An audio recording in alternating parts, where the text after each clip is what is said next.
Hello friends, मैं शुक्ला आपका commerce educator निर्माण जीएस एकेडमी यूट्यूब चैनल में आप लोगों का स्वागत करता हूं। आज हम कॉमर्स में नए टॉपिक की शुरुआत करेंगे और उसमें अपन समझेंगे आज प्रबंध के विषय में। व्यवसाय अध्ययन में आज जानेंगे कि प्रबंध या मैनेजमेंट क्या होता है। बहुत ही इंपॉर्टेंट टॉपिक है और पेपर में इससे 10 नंबर के क्वेश्चंस आपके पेपर में पूछे जाते हैं, तो इम्पॉर्टेंट है पेपर के बेस से भी। और प्रबंध जानना आपके लिए आवश्यक है, एक तो समाज में रहने के लिए और समाज में जीने के लिए भी प्रबंध की बहुत बड़ी आवश्यकता होती है। यानी आप ऐसे समझ सकते हैं, यदि हम किसी कार्य को सही तरीके से कर नहीं सकते, कुशलतम तरीके से कर नहीं सकते, तो वह कार्य में हमको सफलता प्राप्त नहीं हो सकती है। और ये सारी जो प्रोसेस होती है, ये सारी प्रोसेस आपके प्रबंध के अंतर्गत आती है। तो आज अपन समझेंगे कि प्रबंध होता क्या है, प्रबंध क्यों किया जाता है। प्रबंध के बिना कोई भी कार्य संभव ही नहीं है। छोटे से छोटा कार्य भी यदि हमको करना होता है तो उसमें प्रबंध करना पड़ता है, मैनेजमेंट की आवश्यकता होती है।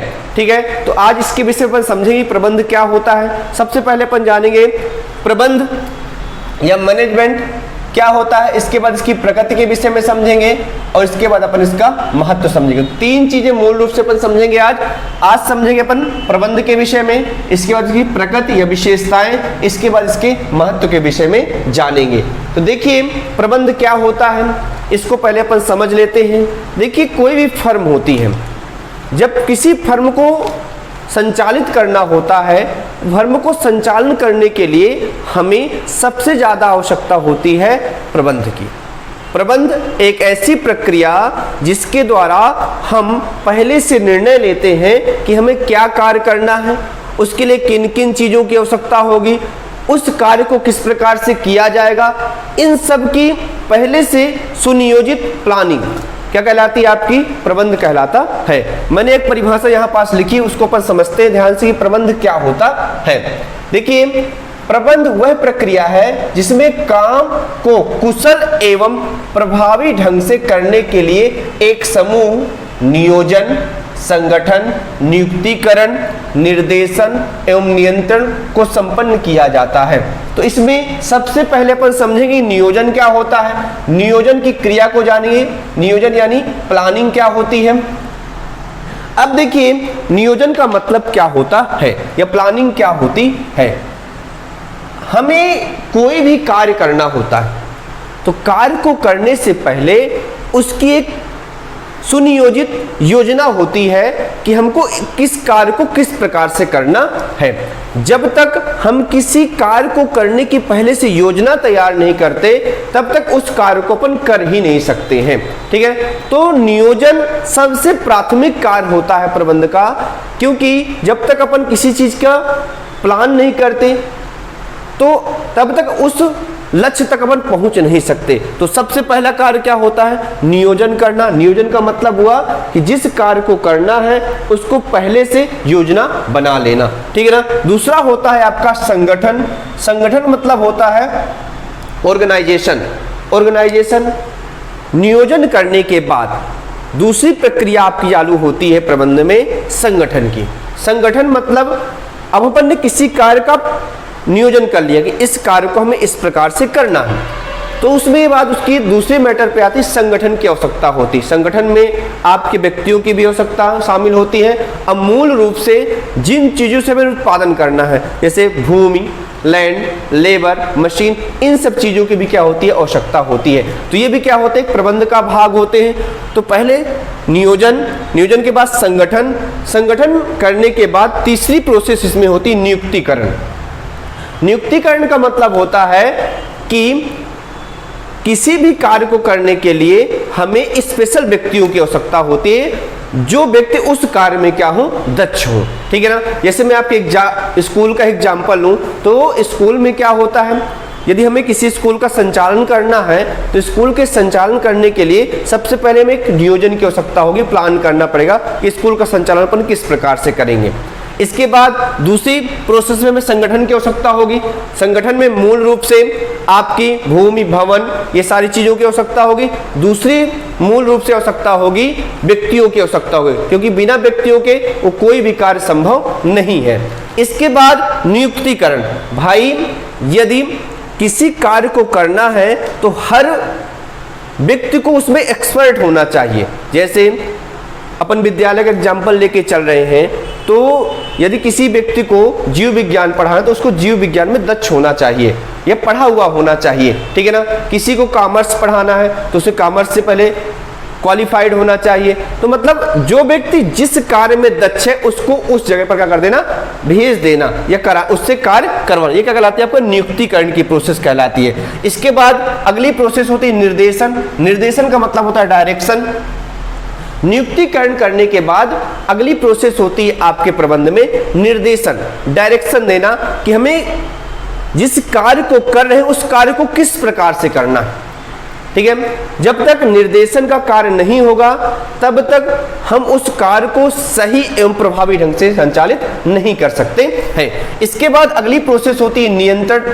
इन सारी प्रोसेस होने के बाद नियोजन, संगठन, नियुक्तिकरण और निर्देशन के बाद यदि नियंत्रण की प्रक्रिया सही तरीके से ना हो, यानी कंट्रोलिंग सही तरीके से ना हो, तो ये सारी क्रियाएं क्या हो जाती हैं, किसी काम की नहीं रहती हैं। तो इसके बाद नियंत्रण भी बहुत आवश्यक होता है, जिससे कि हम जिस कार्य को कर रहे हैं वो कार्य सही ढंग से और कम से कम लागत पर क्या हो सके। आई बात समझ में। तो ये होती है आपकी नियोजन के मुख्य कार्य। इन्हीं से क्या होती है, नियोजन की परिभाषा आपकी बनती है। तो प्रबंध वह प्रक्रिया है जिसमें काम को कुशल एवं प्रभावी ढंग से करने के लिए एक समूह की आवश्यकता हुई। वह समूह क्या होता है आपका, नियोजन, संगठन, नियुक्तिकरण, निर्देशन एवं नियंत्रण को संपन्न किया जाता है। तो किसी भी कार्य को यदि कुशल रूप से सही तरीके से करना है और उसको सही ढंग से करना है तो उसके लिए इन सभी चीजों की क्या होगी, हमको आवश्यकता होगी। जब तक ये सारे फैक्टर उसमें इन्वॉल्व नहीं होंगे, नियोजन, संगठन, नियुक्तिकरण, निर्देशन, नियंत्रण, तब तक उस कार्य को हम प्रभावी ढंग से नहीं कर सकते हैं। तो ये होती है आपकी प्रबंध की परिभाषा। इससे आपको प्रबंध आसानी समझ में आ गया होगा कि किसी भी कार्य को करने के लिए या कुशल तरीके से करने के लिए नियोजन, संगठन, नियुक्तिकरण, निर्देशन और नियंत्रण को सही तरीके से संपन्न कराना ही क्या कहलाता है, आपका प्रबंध कहलाता है। प्रबंध एक ऐसी क्रिया है जो हमेशा क्या रहती है, अनवरत चलती रहती है। चाहे वो कोई भी क्षेत्र हो, चाहे हमारे घर का प्रबंध हो, चाहे किसी उद्योग का प्रबंध हो, चाहे किसी बड़ी कंपनी का प्रबंध हो, ये प्रबंध हर जगह क्या होता है, समान रूप से लगता है। अब अपन समझते हैं दो शब्दों को मूल रूप से। एक होता है प्रभाव पूर्णता, दूसरा होता है कुशलता, इफेक्टिवनेस, और एक होती है आपकी इफिशियंसी। इन दो चीजों को पहले अपन समझ लेते हैं, तब हम प्रबंध को सही तरीके से समझ सकते हैं। अब प्रभाव पूर्णता या इफेक्टिवनेस क्या होता है और कुशलता, इफिशियंसी क्या होती है, इस चीज को अपन समझते हैं। प्रभाव पूर्णता का मतलब होता है कि जो कार्य दिया गया है उस कार्य को समय पर पूर्ण कर देना, ये कहलाते हैं प्रभाव पूर्णता। जिस कार्य को किसी व्यक्ति को दिया गया है उस कार्य को समय पर पूर्ण कर देना। जैसे एग्जाम्पल के रूप में समझते हैं, हमने एक फर्म को ऑर्डर दिया कि 1000 यूनिट का प्रोडक्शन आपको करना है। एक महीने के अंदर आपको 1000 यूनिट का प्रोडक्शन करना है। अब बात को समझिए। अब अपन ने क्या कर दिया, काम दे दिया कि भाई एक महीने के अंदर आपको 1000 यूनिट का प्रोडक्शन करना है। तो ये क्या हुआ, एक महीने के अंदर उसने यदि 1000 यूनिट का प्रोडक्शन कर दिया तो इसके मतलब हुआ है प्रभाव पूर्णता। उसने सही तरीके से उसको एक महीने के अंदर पूर्ण कर दिया, तो प्रभाव पूर्णता होती। दूसरी होती कुशलता, इफिशियंसी। लेकिन जो आपने उत्पादन किया, क्या यह इफेक्टिव है या इफिशियंस है? इफिशियंस का मतलब होता है कि जिस उत्पादन को आपने किया या जिस कार्य को आपने किया, क्या वह कार्य न्यूनतम लागत पर सही तरीके से आप कर पाए। क्योंकि जब भी अपन प्रबंध पढ़ते हैं तो प्रबंध में मूल रूप से हमारा उद्देश्य रहता है कि जिस कार्य को अपन कर रहे हैं या जिस फर्म को अपन संचालित कर रहे हैं उसमें क्या करना, लाभ अर्जित करना। यदि आपको लाभ कमाना है तो आपको लागत कम करनी पड़ेगी। क्या कम करनी पड़ेगी? लागत कम करनी पड़ेगी। तो यहाँ कुशलता का मतलब है कि आपने जो 1000 यूनिट का प्रोडक्शन किया, उस 1000 यूनिट के प्रोडक्शन में आपको कितनी लागत आई। अधिक लागत आने पर क्या हो जाएगी, आपके माल की जो लागत है वो बढ़ जाएगी। अब माल की लागत बढ़ने से क्या होता है, आपका प्रॉफिट कम होता है। तो यहाँ दो शब्द आपको समझने पड़ेंगे, एक होती है प्रभावपूर्णता, इफेक्टिवनेस, और दूसरी होती है कुशलता, इफिशियंसी। तो प्रभावपूर्णता का मतलब हुआ कि आप किसी कार्य को कितने समय में पूर्ण कर पा रहे हो, ये कहलाती है आपकी प्रभावपूर्णता। दूसरी होती है कुशलता, कि जिस कार्य को आपने किया उस कार्य को कितने कुशलतम तरीके से आपने किया। जैसे मैं एग्जांपल ले रहा था स्कूल का, उसी एग्जांपल में आगे बढ़ता हूं आपको कि कोई एक टीचर है, मान लीजिए वो टीचर आपको जीव विज्ञान पढ़ाता है।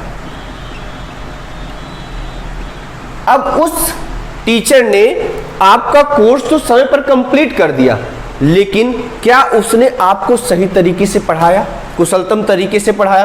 कोर्स कंप्लीट हो जाना बस प्रबंध का भाग नहीं है। प्रबंध में यह भी संभव है कि जिस कार्य को आपने किया, क्या उस कार्य को आपने कुशलता से किया, उस कार्य को सही तरीके से किया, बच्चों को सही तरीके से आप उस चीज को समझा पाए, ये कहलाती है आपकी कुशलता। कार्य को पूर्ण करना ही मायने नहीं रखता, कार्य को पूर्ण करने से आपकी कुशलता भी जाहिर होनी चाहिए कि जिस कार्य को आपने किया वो उसमें आपने पूर्ण कुशलता के साथ उस कार्य को किया।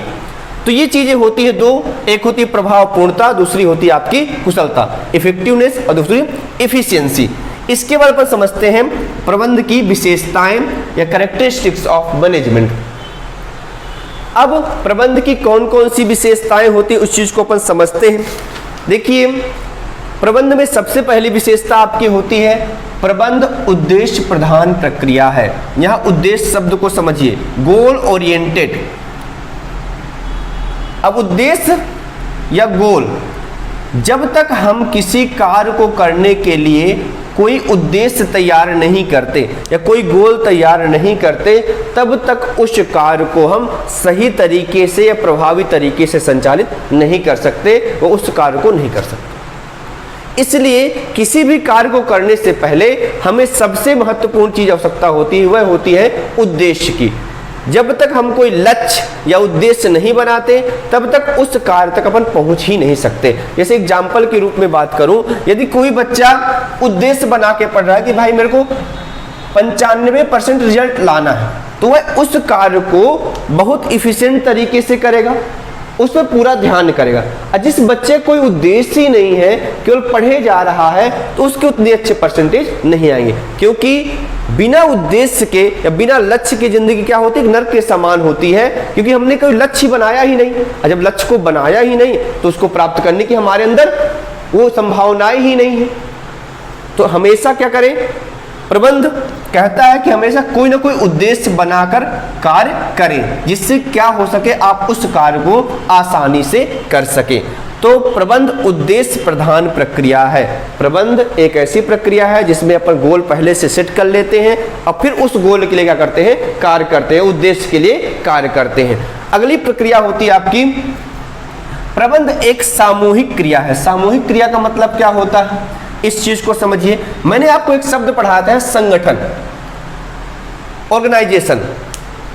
प्रबंध एक सामूहिक क्रिया कैसे, इस चीज को समझिए।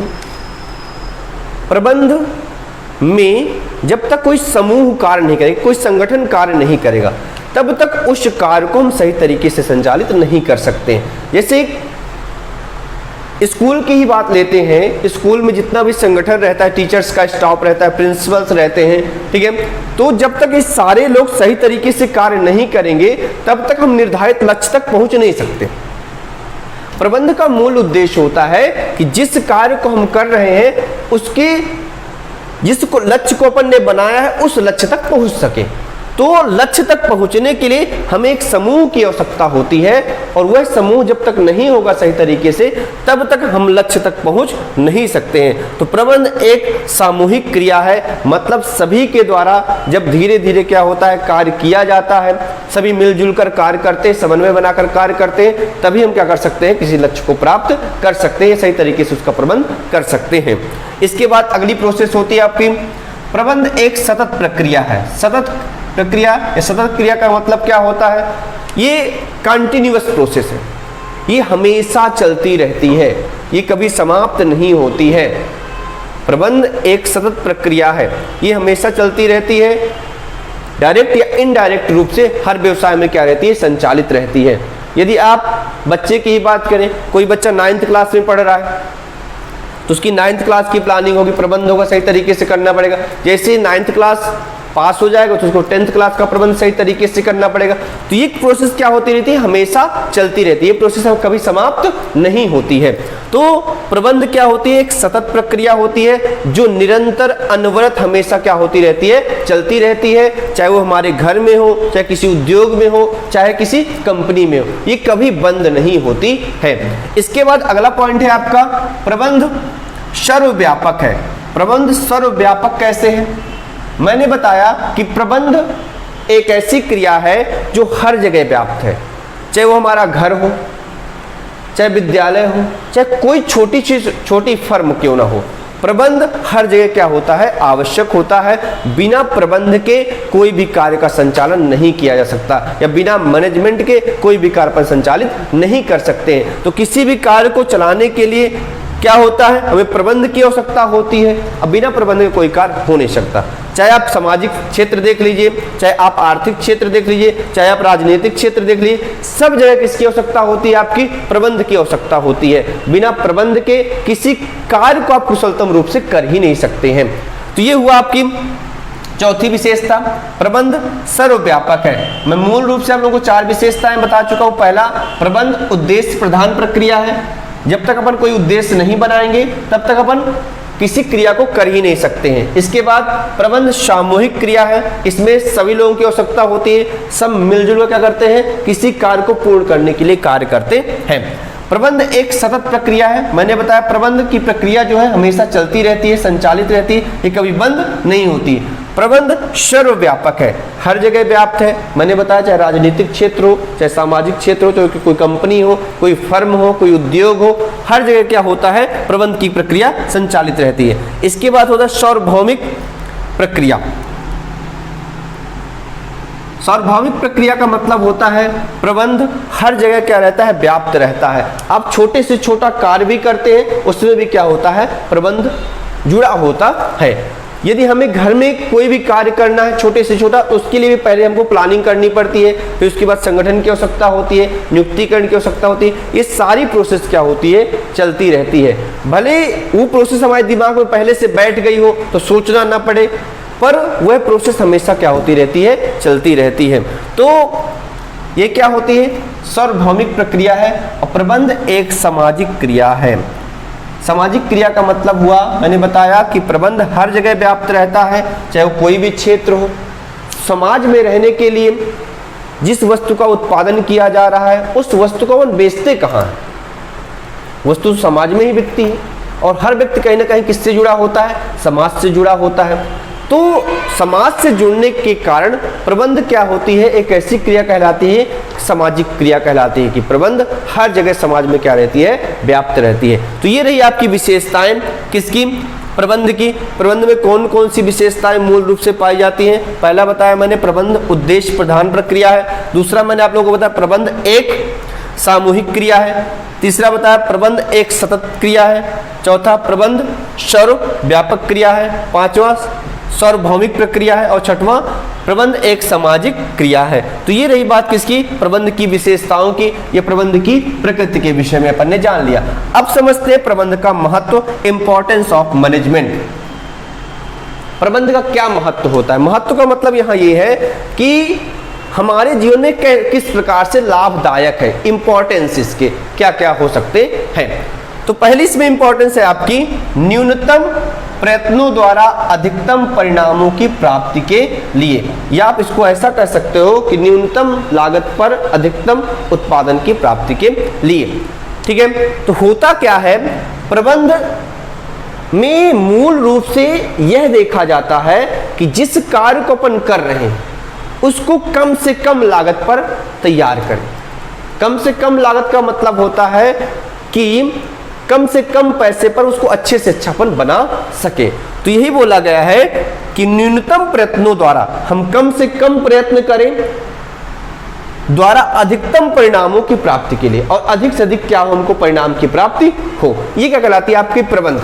जैसे मैंने आपको स्कूल का एग्जांपल दिया, कोई बच्चा है यदि किसी चीज की सही तरीके से प्लानिंग करके चलता है, तो यदि सही तरीके से प्लानिंग करके चलेगा तो उससे होगा क्या, वह अच्छे से कोई कार्य न्यूनतम समय पर भी कर सकता है, क्योंकि उसके पास पहले से क्या है, कोई ना कोई प्लानिंग है। इसके बाद अगली प्रोसेस होती है आपकी कट प्रतिस्पर्धा का सामना करने के लिए।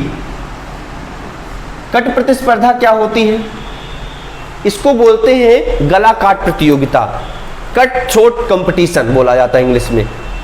क्योंकि आज का जो बाजार है, बाजार कैसा है, प्रतिस्पर्धा का बाजार है। प्रतिस्पर्धा का बाजार होने के कारण होता क्या है, इसमें आजकल के बाजार में प्रतिस्पर्धा बहुत अधिक है। प्रतिस्पर्धा यानी कंपटीशन बहुत अधिक है। यदि आपको बाजार में अपनी वस्तु को बनाए रखना है या अपने सामान को बनाए रखना है, तो आपको प्रतिस्पर्धा में आगे आना पड़ेगा, प्रतिस्पर्धा से आगे आना पड़ेगा, जिसके लिए आपको किसकी आवश्यकता होगी, प्रबंध की आवश्यकता होगी। क्योंकि बिना कुशल प्रबंध के आप बाजार में टिक ही नहीं सकते हो। यदि बाजार में आपको अपनी स्थिरता बना के रखना है, बाजार में हमेशा बने रहना है, तो क्या करना पड़ेगा, आपको सही तरीके का मैनेजमेंट या प्रबंध करना पड़ेगा, तभी क्या हो सकता है, आप बाजार में रह सकते हैं। इसके बाद अगली प्रोसेस है आपकी निर्धारित लक्ष्यों को प्राप्त करने के लिए। मैंने बताया प्रबंध एक गोल ओरिएंटेड, मतलब उद्देश्य को प्राप्त करने के लिए प्रक्रिया है। जब तक हम किसी लक्ष्य को नहीं बनाते, जब तक हम किसी लक्ष्य का निर्धारण नहीं करते, तब तक हम किसी कार्य को कर ही नहीं सकते।